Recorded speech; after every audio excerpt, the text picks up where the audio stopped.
So I'd love to hear, like, what are your favorite versions of sunscreens and how do you suggest people use them? So I always say this. I've got a couple favorite sunscreens.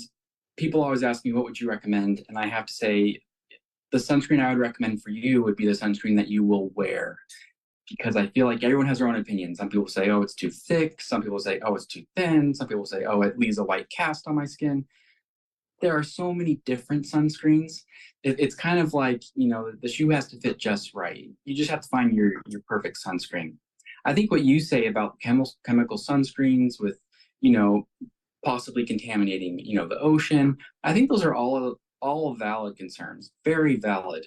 Are the chemical sunscreens going to be safer or less safe than the mineral sunscreens? Sure, I agree with you 100%. How much unsafe or how much more safe or less safe, I'm not sure exactly. Um, but you can't go wrong with physical sunscreen, zinc oxide, titanium dioxide. But I think it's just kind of a decision that everyone has to make for themselves. My favorite is actually just good old physical protection, like wearing a nice, broad hat. You really can't go wrong with that. You're not putting anything on your skin. Again, I'm not against that. You really should just be, protecting yourself against UV radiation. But there's nothing wrong with just wearing great clothing, going swimming with just a nice little shirt that covers your skin. I think that's probably the best thing to do.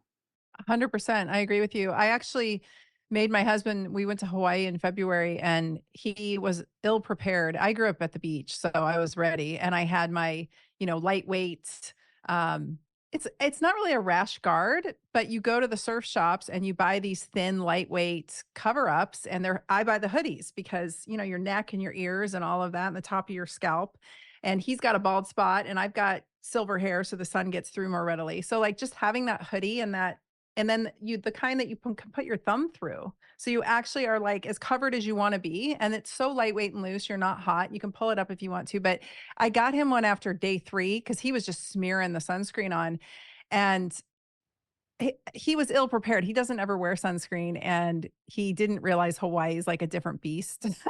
Like that's, it depends on where you are in the world. The sun can be a different beast. And so anyway, I bought him one. He was kind of resistant. I'm like, no, we're getting you this.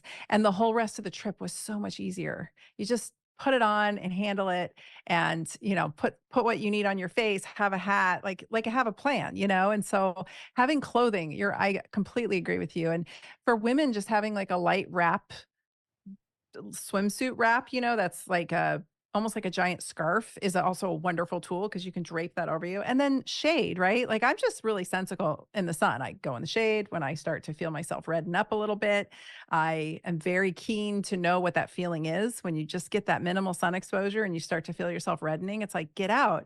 And my problem with sunscreen is that somehow in the 80s and 90s, when it got really popular, people started losing common sense and would smear this stuff on them, whether it be physical or chemical, and fool themselves into thinking they could just rock it out all day in the sun and drink alcohol and eat like crap. I mean, like what you're eating and what you're drinking has a lot to do with how your skin's handling the sun as well. And that's my big problem with sunscreen is like it just fools people into thinking they're fine. And I'm like, you're not fine. You need an umbrella.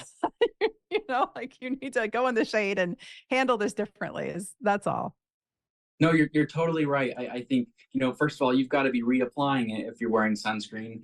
And if it's going to be a hassle to be reapplying all day, I totally agree. Get an umbrella, get some sort of physical, sun protection. It's so much easier. And it's funny you mentioned that story about your husband. I was actually in high school. We went on vacation to Hawaii, and that was when I got the worst sunburn of my life. And I guess from then on, I've really never looked at getting sunburns the same way. I've always just tried hard to avoid them.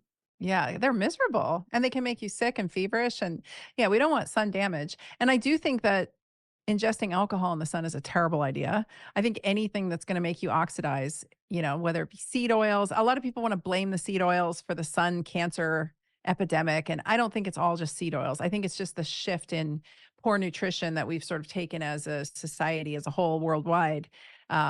And people just really don't have an appreciation for common sense as often as I think the old ways used to. My husband is from this farm community, and there's so much common sense out here that is not present in the suburbs and the city that I grew up in.